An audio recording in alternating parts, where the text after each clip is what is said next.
Buen día, en el presente análisis abordaremos el caso de la presunta falla en la prestación de servicio ocurrida en el Hospital Central desde una perspectiva ética, bioética y de responsabilidad civil.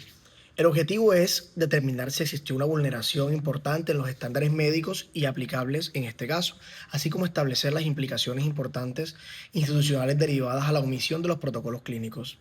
El caso gira en torno del paciente Carlos Méndez, de 58 años de edad, con antecedentes metabólicos de hipertensión arterial y diabetes, que ingresa a un servicio de urgencias con dolor torácico y sudoración. El médico tratante, un residente de segundo año, realiza una valoración inicial, administra un analgésico, da de alta al paciente sin solicitar los exámenes y diagnósticos complementarios, los cuales, bajo el protocolo institucional, se habían demostrado.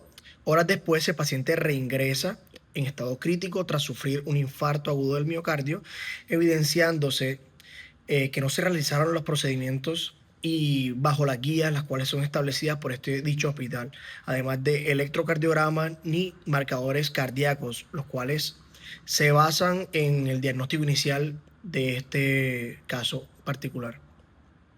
Los hechos claves en este caso se identifican al menos 4 hechos relevantes. Uno es, existen los factores de riesgo cardiovascular previos del paciente, los cuales demuestran que el paciente tiene una comorbilidad preexistente y debemos abordarla. Otra, que existe una omisión de las pruebas diagnósticas esenciales, las cuales demuestran que un paciente, bajo las características que está presentando, una alteración importante a nivel cardíaco. Como tercera, un incumplimiento en los protocolos institucionales de urgencias ya previamente establecidos y una relación entre omisión médica y agravamiento del estado del paciente. Como contexto de análisis, vemos que desde la ética médica el caso evidencia una vulneración de los 4 principios fundamentales. En primer lugar, el principio de beneficencia, el cual obliga al médico a actuar por interés propio del paciente.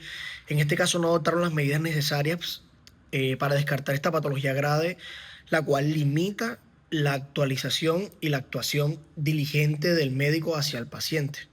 En segundo lugar, el principio de no maleficencia, el cual el médico desarrolla su acto médico como un principado del no nocere, de no hacer daño, y los exámenes que obvio dificultan ese tipo de interacción entre el médico y el paciente, haciendo un daño atribuible a su actuar médico. En tercer lugar, vemos el principio de autonomía, el cual el paciente requiere que se dé una toma de decisiones con consentimiento informado. Al no realizarlo el diagnóstico adecuado, el paciente no tuvo información suficiente sobre su estado de salud. Y finalmente, el de justicia, el cual exige que el paciente reciba toda la atención conforme a los estándares de calidad, los cuales los médicos podemos brindarle y con las características médicas que tiene el paciente en el momento y en el hospital que se le está prestando la atención. Continuando con el análisis jurídico, desde el punto de vista del caso no puede analizarse a la luz de la responsabilidad civil extracontractual. El artículo 2341 del Código Civil establece que quien causa daño por culpa debe repararlo. En este caso, la omisión de las pruebas diagnósticas constituye un caso de negligencia médica. Adicionalmente, el artículo 2347 de la Constitución dispone que la responsabilidad por hecho de terceros, lo cual permite atribuir responsabilidad al hospital por las actuaciones de su personal médico contratado. Asimismo, la Ley 23 de 1981, Código de Ética Médica, establece que la obligación de actuar con diligencia, pericia y sujeción a los protocolos clínicos, los cuales no se cumplió en este caso.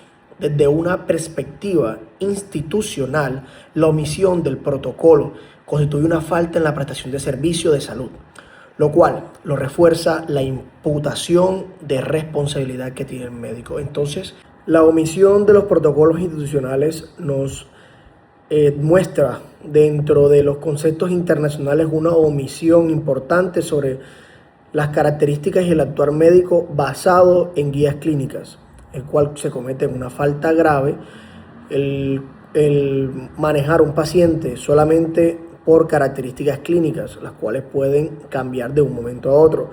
Tenemos que evaluar al paciente de manera integral, bajo guías y protocolos clínicos, los cuales son establecidos por la OMS y por médicos especialistas dependiendo de cada patología y de nuestra epidemiología local, la cual es fundamental cuando tenemos un paciente con dolor torácico realizar los paraclínicos de extensión, electrocardiograma y troponinas.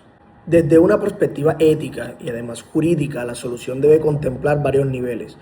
En primer lugar, el reconocimiento de la falla. Existió una falla, el cual no solo involucra a un empleado, sino a la institución, y se debe asumir una responsabilidad institucional.